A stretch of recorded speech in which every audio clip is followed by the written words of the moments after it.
Every single day you wake up and you believe you are in control. You choose what to eat, what to wear, who to call, what to believe. You think these are your choices. But what if I told you something uncomfortable?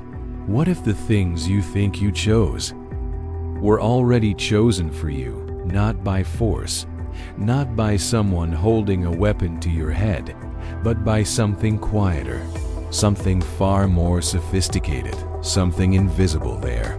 Are forces operating around you right now, inside your phone, inside your conversations, inside the words people say to you every single day, and they are shaping your decisions before you even realize you are making them. This is not a conspiracy theory. This is not paranoia. This is psychology, and it is older than you think. The moment you finish watching this, you will never look at the world the same way again, because once your eyes open to how influence really works, they cannot close. Let me ask you something. When was the last time someone changed your mind and you had no idea it happened? You walked into a conversation thinking one thing and walked out thinking something completely different, and it felt natural. It felt like you arrived there on your own. That is the fingerprint of masterful influence. Real influence does not arrive with a warning label. It does not knock on the door and say, "Hello, I am here to manipulate you." No, real influence arrives quietly, like smoke under a door. It wraps itself around your emotions. It speaks in your own voice. It mirrors your values back to you until you cannot tell the difference between what you believed before and what you were made to believe. The most dangerous kind of influence is the kind that feels like freedom. Think about the last thing you bought that you did not plan to buy. Think about the last opinion you hold strongly that you cannot quite remember forming. Think about the last person you trusted instantly without knowing why. Each of those moments had a trigger, a mechanism, an invisible hand pressing a button inside your psychology, and those buttons have names. We are going to learn every single one of them. But first, you need to understand why your brain is vulnerable, not because you are weak, but because your brain was built for a different world. Your brain is a magnificent machine, but it has one fundamental flaw. It is lazy, not in the way people are lazy, but in a biological way, a survival way. Your brain burns enormous amounts of energy, and millions of years of evolution have trained it to conserve that energy wherever possible.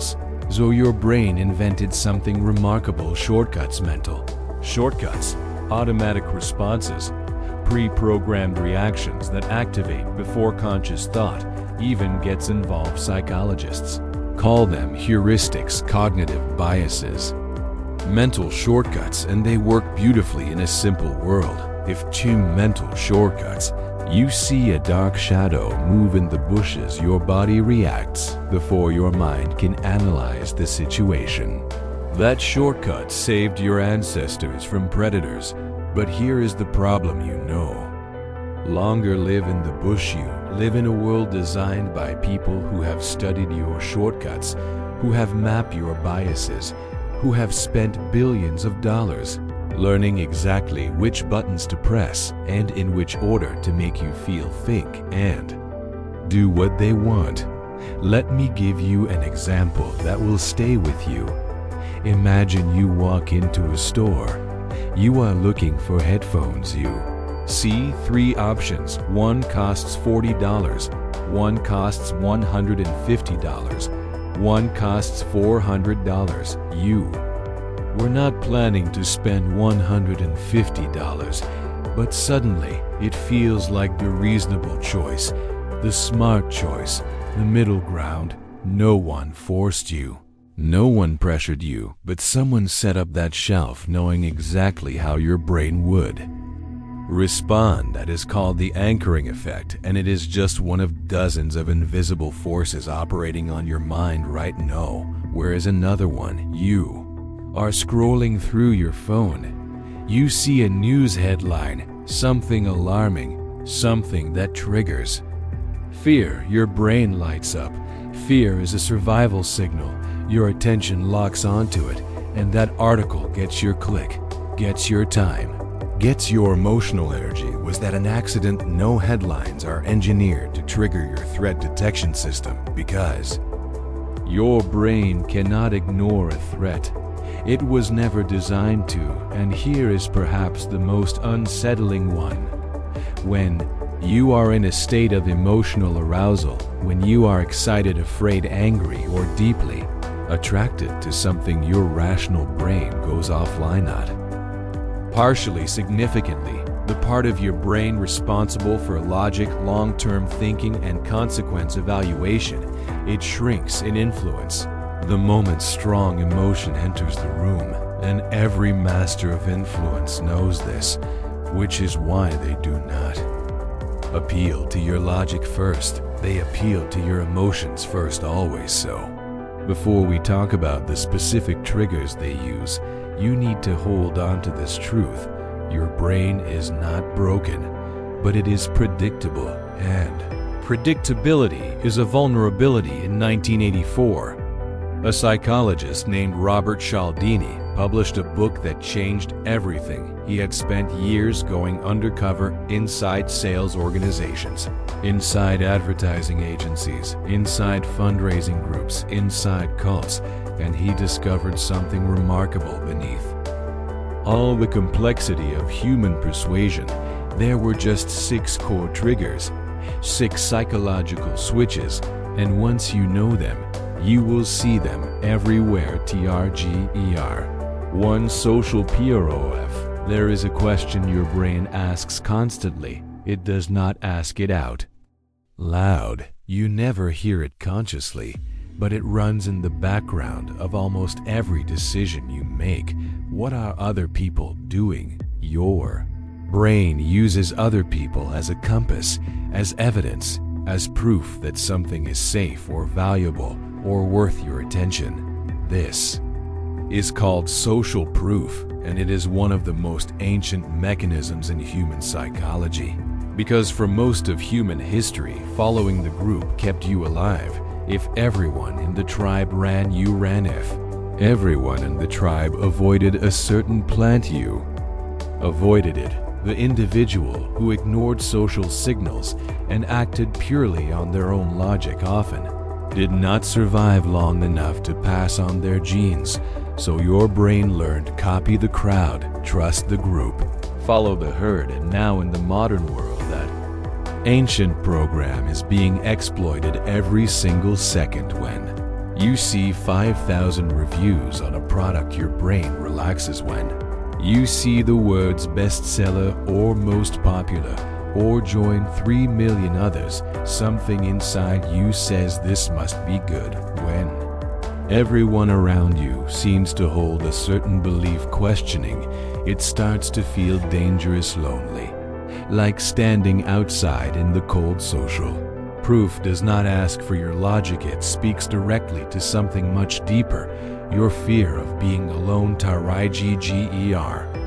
2. Authority. A man walks into a room wearing a white coat. Before he says a single word, you trust him more. Voice on the radio speaks with confidence and certainty. Before they give you a single fact, you believe them more. Someone at a conference introduces themselves with an impressive title.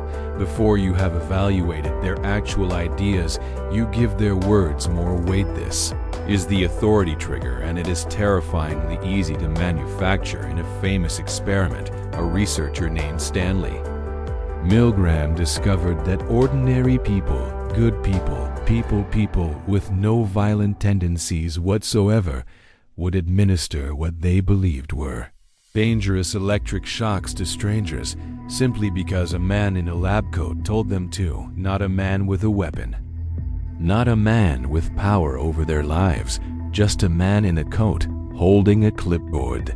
The costume of authority was enough. Now think about how authority is performed in your daily life.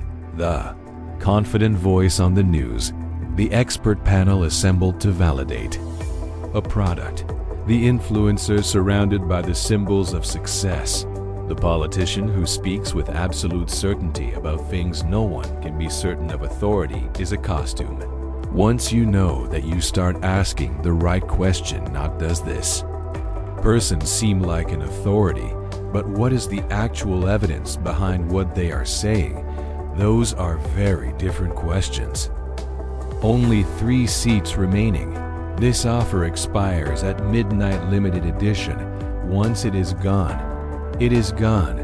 Feel that sensation, that mild panic, that sudden urgency around something you were perfectly calm about 10 seconds ago.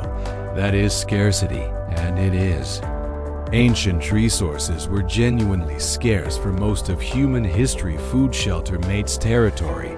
The brain that felt urgency around scarcity survived.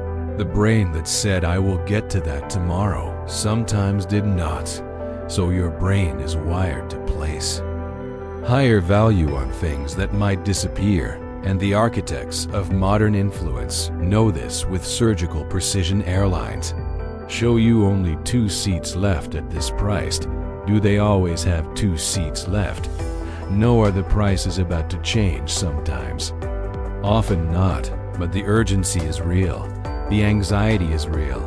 The decision made under that anxiety is real. Scarcity is not just about products. It shows up in relationships. You will not find anyone who loves you like I do.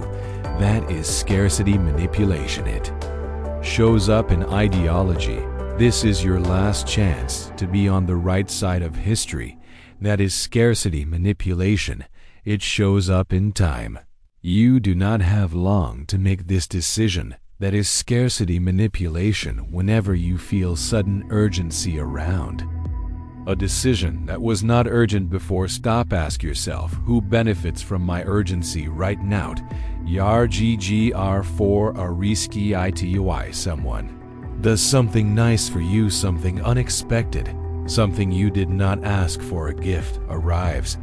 A favor is done. A compliment is given, and immediately, without choosing to, you feel something, an obligation, a pull, a quiet discomfort that does not go away until you have returned the favor.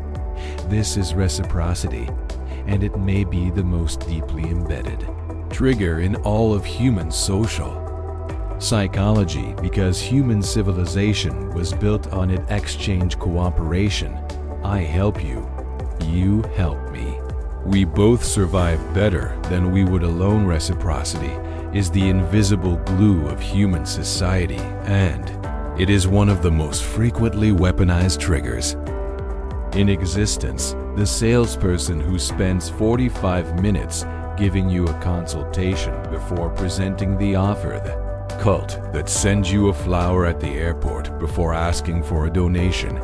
The organization that sends you a free gift in the mail before requesting your support. None of these are accidents. They are calculated because they know something fascinating about your psychology. The value of the gift does not matter. What matters is that it was given. A small gift creates a large sense of obligation, and that obligation is uncomfortable. It creates a debt you want to settle, and in settling it, you often give far more than you ever received. Defense is not to become cold or suspicious of all generosity. The defense is simply awareness. When you feel the pull of obligation, notice it, name it, and then ask yourself, do I want to give here, or do I feel like I have to? That distinction is everything. TRGGER 5 CONSSTNCY. Once you make a commitment, something strange happens inside your mind. Your identity begins to reorganize around that commitment. You said yes, so now you are someone who says yes to this. And people who say yes to this do not say no to that, and slowly, step by step, small agreement by small agreement, you find yourself somewhere you never planned to be. This is the consistency trigger, and it is the foundation of some of the most powerful and dangerous influence techniques ever documented, the foot in the door technique. Start with a tiny request, something almost anyone would agree to. Can I just have 2 minutes of your time? Would you agree that children deserve safety? Could you just try this once? Answer is almost always yes, and each yes makes the next yes easier, because now you have a self-image to protect. You are someone who says yes to this, and saying no later creates what psychologists call cognitive dissonance, a painful internal conflict between who you believe yourself to be and what you are doing. To avoid that pain, you keep saying yes. This is how ordinary people end up in extraordinary situations they never intended, not through force, through a series of small, seemingly reasonable steps, each one logical in isolation, all of them leading somewhere far from where they began. TRGGR6.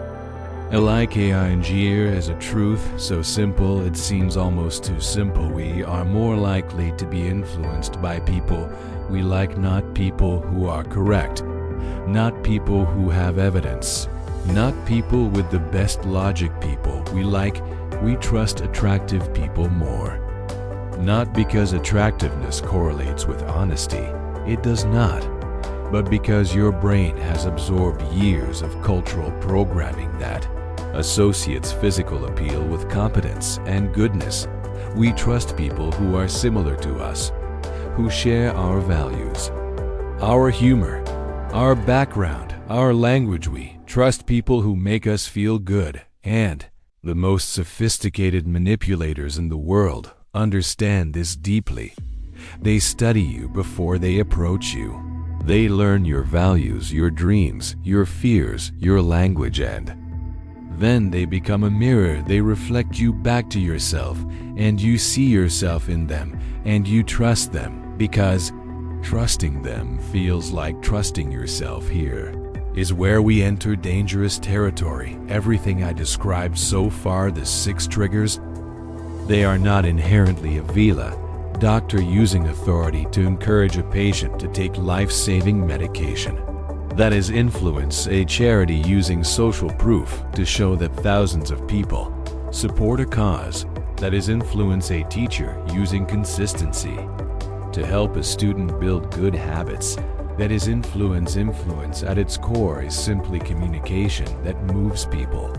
But there is a line, and once that line is crossed, influence becomes something else entirely, something that does not care about your well-being, something that treats your psychology as a mechanism to be exploited rather than a person to be respected. Let me show you what manipulation looks like, so you can recognize it every time. MANIPULATION.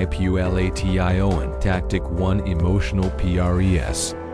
Really loved me, you would do this. If you cared about your family, you would not question this. After everything I have done for you, this is how you respond. Notice what is happening in those sentences. Your love, your care, your loyalty, your gratitude is being used as leverage against you. Healthy relationships use influence. They share feelings, they make requests, they express needs, but healthy influence never weaponizes your love against you. The moment someone says, "If you cared you would," they are not expressing love, they are deploying a weapon, and the defense is knowing that love does not require you to abandon your own judgment. This offer ends tonight. You need to decide right now. If you do not act immediately, this opportunity will be gone forever. Real opportunities rarely vanish in hours. Real decisions rarely benefit from being made in panic. False urgency is designed to disable your capacity for careful thought, to push you into a corner where you make a rushed decision that benefits someone else. Any time someone is desperate for you to decide right now, right now is precisely when you should slow down, take a breath, step away, Come back when the pressure has passed and watch what happens. Often, the urgency disappears, the offer extends, the window reopens, because it was never closing. Manipulation tactic 3 confusion as a WA information data studies statistics. Conflicting reports, expert opinions that contradict each other, complicated terms. Long documents full of language designed to obscure rather than illuminate. When you are flooded with more information than you can process, your thinking slows, your confidence drops, your ability to evaluate critically collapses, and in that state of mental exhaustion, you become deeply susceptible. You either give up and trust whoever seems most confident, or you make a decision just to end the discomfort. Either way, the person who created the confusion wins. The defense is radical simplicity. When something feels overwhelmingly complex, step back and ask the simplest possible question.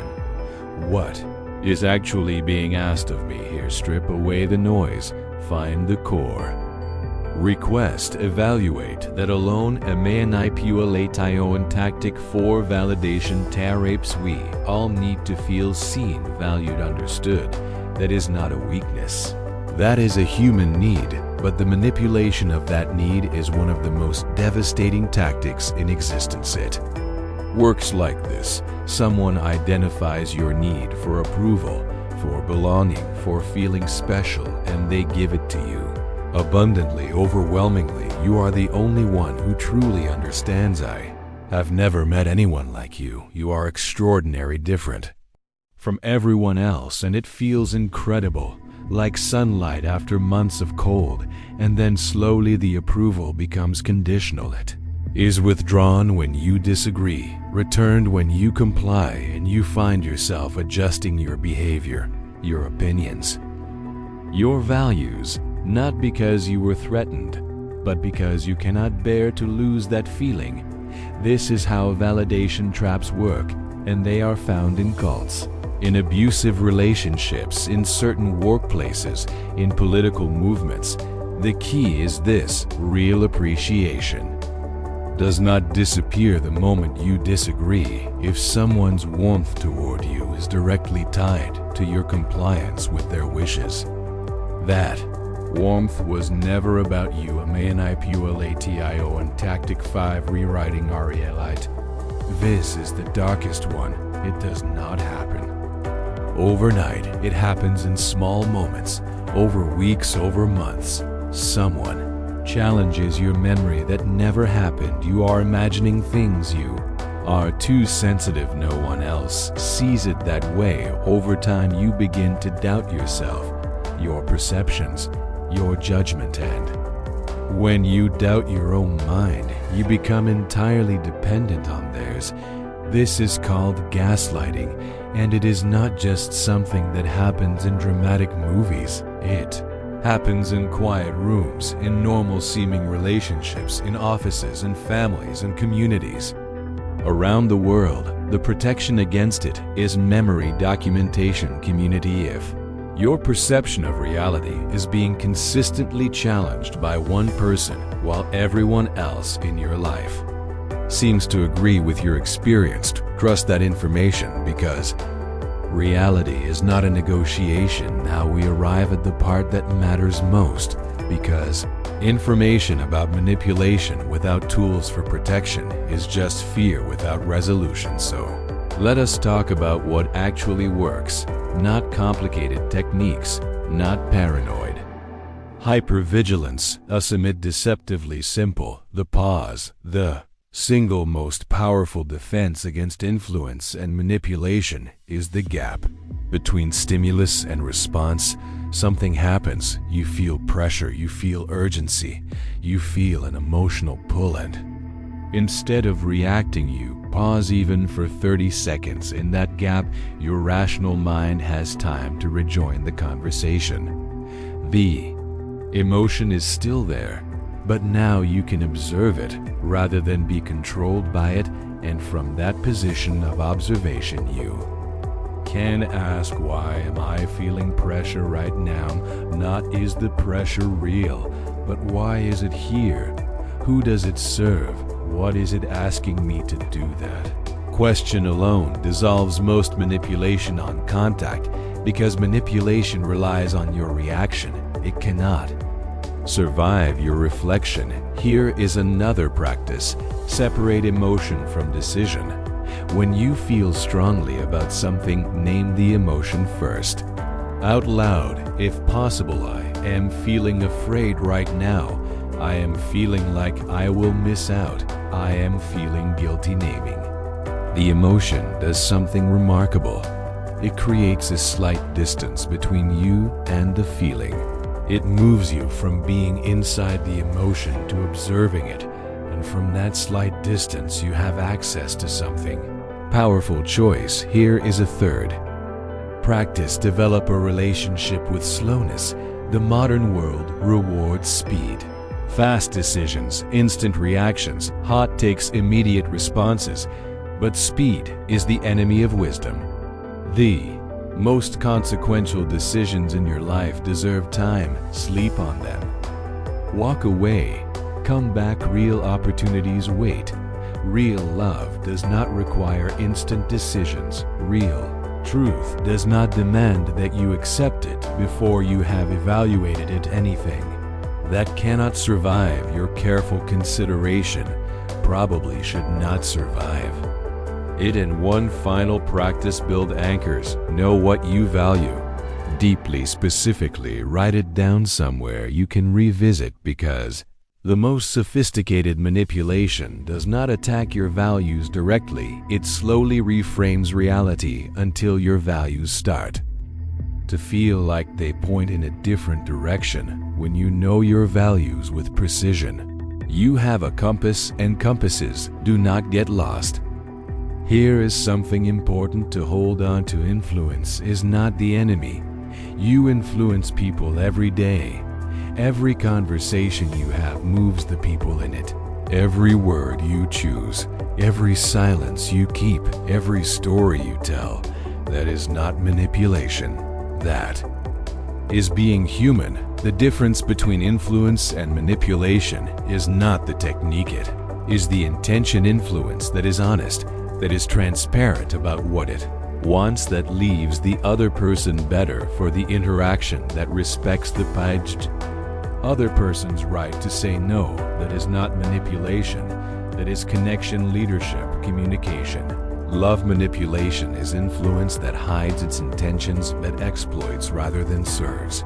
That leaves people feeling smaller, more dependent, more confused. And before, the question to ask yourself when you communicate with others is not how can I get what I want. Question is how can I be honest about what I want and genuinely serve the person I am speaking to at the same time. When those two things align, you do not need tactics. You need only clarity, honesty, and the courage to say what is true. Because the deepest form of influence is not a trick, it is trust, and trust is built the same way it always has been, slowly, consistently, honestly, over time. You came here today, perhaps not knowing exactly what you were looking for. Somewhere in you there was a question. Why do I feel the way I feel? Why do I make the choices I make? Why do some people seem to have a hold on me that logic cannot explain now? You have part of the answer. The invisible forces are real. They are ancient. They are sophisticated. And they operate in every corner of your life. But they are not invincible. They lose their power the moment they are seen. You have seen them now. The social mirrors that shape your beliefs, the authority costumes that command your trust, the manufactured scarcity that hijacks your calm, the gifts that come with invisible price tags, the small yeses that lead somewhere you never chose to go, the warmth that evaporates the moment you disagree. You see them now, and seeing them is not a burden, it is a gift, because the purpose of this knowledge is not to make you suspicious of everyone. It is to make you free, free to choose deliberately, to trust wisely, to give generously, to say yes when you mean yes, and no when you mean no, free to be moved by things that are genuinely moving, and unmoved by things that merely pretend to bait me. Strongest minds in history were not always the most intelligent. They were not always the most educated, but they shared one thing: awareness, an honest, clear-eyed awareness of the world they were living in. That is what you carry with you now, not armor, not suspicion. Awareness. And with that, the only thing that remains is what you will choose to do with your freedom.